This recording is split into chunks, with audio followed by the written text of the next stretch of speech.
नमस्कार, ये आकाशवाणी शिमला है। अब आप प्रभा शर्मा से प्रादेशिक समाचार सुनिए। वेव्स शिखर सम्मेलन में आज सुबह वैश्विक मीडिया संवाद आरंभ हुआ। विदेश मंत्री डॉक्टर सुब्रमण्यम जयशंकर, सूचना और प्रसारण मंत्री अश्विनी वैष्णव तथा सूचना व प्रसारण राज्य मंत्री डॉक्टर एल मुरुगन इस संवाद में भाग ले रहे हैं। सूचना और प्रसारण मंत्रालय इस भव्य कार्यक्रम का आयोजन विदेश मंत्रालय के सहयोग से कर रहा है। वेव्स शिखर सम्मेलन वैश्विक मीडिया और मनोरंजन परिदृश्य के साथ भारत के जुड़ाव की दिशा में एक महत्वपूर्ण उपलब्धि है। इस सम्मेलन में 60 से अधिक देश भाग ले रहे हैं, जिनमें एशिया, यूरोप, अफ्रीका और अमेरिका के प्रतिनिधि मंडल भी शामिल हैं। इस पहल का उद्देश्य अंतर्राष्ट्रीय सहयोग को बढ़ावा देना, सर्वोत्तम कार्यप्रणाली को विस्तार देना और वैश्विक मीडिया क्षेत्र में नीति निर्धारण करना, प्रतिभाओं का आदान प्रदान करना तथा क्षमता निर्माण के नए विकल्प तलाशना है। भाजपा प्रवक्ता व विधायक रणधीर शर्मा ने कहा है कि कांग्रेस के संविधान बचाओ अभियान के तहत बिलासपुर में हुए हंगामे से कांग्रेस की अंतर्कलह जनता के सामने आ गई है। आज शिमला में एक पत्रकार वार्ता के दौरान उन्होंने कहा कि कांग्रेस पार्टी संविधान बचाओ नहीं बल्कि कांग्रेस बचाओ अभियान चला रही है और उसमें भी वो पूरी तरह विफल रही है। रणधीर शर्मा ने कहा कि मुख्यमंत्री की कार्यप्रणाली से प्रदेश की जनता और उनके मंत्री भी परेशान हैं।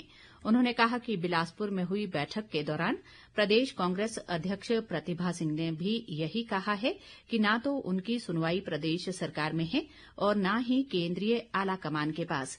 रणधीर शर्मा ने कहा कि प्रदेश का हर वर्ग मुख्यमंत्री से दुखी है, तो ऐसे हालात में उन्हें इस्तीफा दे देना चाहिए। वर्तमान कांग्रेस सरकार के हर फ्रंट पर फेल होने के भारतीय जनता पार्टी के आरोपों को अब कांग्रेस पार्टी के कार्यकर्ता और नेता भी सत्यापित कर रहे हैं। पिछले कल कांग्रेस पार्टी के संविधान बचाओ कार्यक्रम जो बिलासपुर में संपन्न हुआ और जिसमें अन्य नेताओं सहित कांग्रेस पार्टी की प्रदेश अध्यक्षा उपस्थित थी, उनके सामने जिस तरह से कांग्रेस पार्टी के कार्यकर्ताओं ने प्रदेश की कांग्रेस सरकार और प्रदेश के कांग्रेस संगठन के बारे में खुलकर आरोप लगाए, सरकार और पार्टी की कार्यप्रणाली पर प्रश्न चिन्ह खड़े किए, प्रदेश में कांग्रेस सरकार और कांग्रेस संगठन की दुर्दशा को जग जाहिर करते हैं। हिमाचल प्रदेश राज्य एड्स नियंत्रण समिति द्वारा 4 माह तक चलने वाला HIV एड्स जागरूकता अभियान आरंभ किया गया है। इस अभियान का शुभारंभ कल परियोजना निदेशक राजीव कुमार ने किया। उन्होंने कहा कि इस जागरूकता अभियान के दौरान प्रतिदिन विभिन्न वेब चैनलों और पोर्टलों के माध्यम से HIV एड्स से संबंधित जागरूकता संदेश प्रसारित किए जाएंगे। इस अभियान का उद्देश्य आम लोगों को HIV संक्रमण की रोकथाम, उपचार और इससे जुड़ी भ्रांतियों के प्रति जागरूक करना है।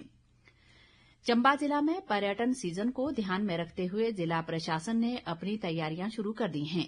जिला उपायुक्त मुकेश रेपस्वाल ने बताया कि डलहौजी, खजियार सहित अन्य पर्यटन स्थलों में सैलानियों की सुविधा के लिए बेहतर व्यवस्था की जा रही है और सीमावर्ती क्षेत्रों में भी सुरक्षा के पुख्ता इंतजाम किए जाएंगे।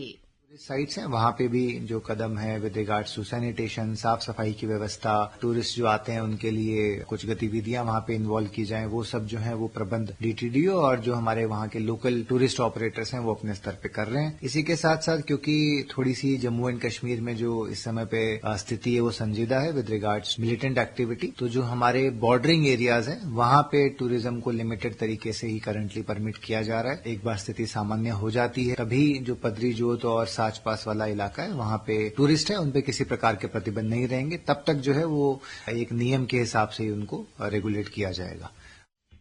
हिमाचल प्रदेश की सभी अदालतों में 10 मई को राष्ट्रीय लोक अदालत का आयोजन किया जाएगा।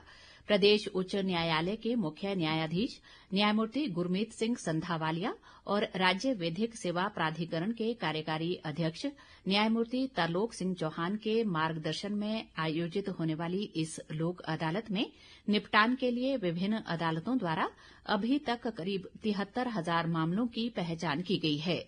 लोक अदालत में ट्रैफिक मजिस्ट्रेट के न्यायालयों में एमवी चालान मामलों में ई पे यानी ई कोर्ट डिजिटल भुगतान के माध्यम से कंपाउंडिंग शुल्क के भुगतान की ऑनलाइन सुविधा भी प्रदान की गई है। इसी के साथ ये समाचार बुलेटिन समाप्त हुआ। हमारा अगला बुलेटिन आप सुन सकते हैं शाम 6 बजे। नमस्कार।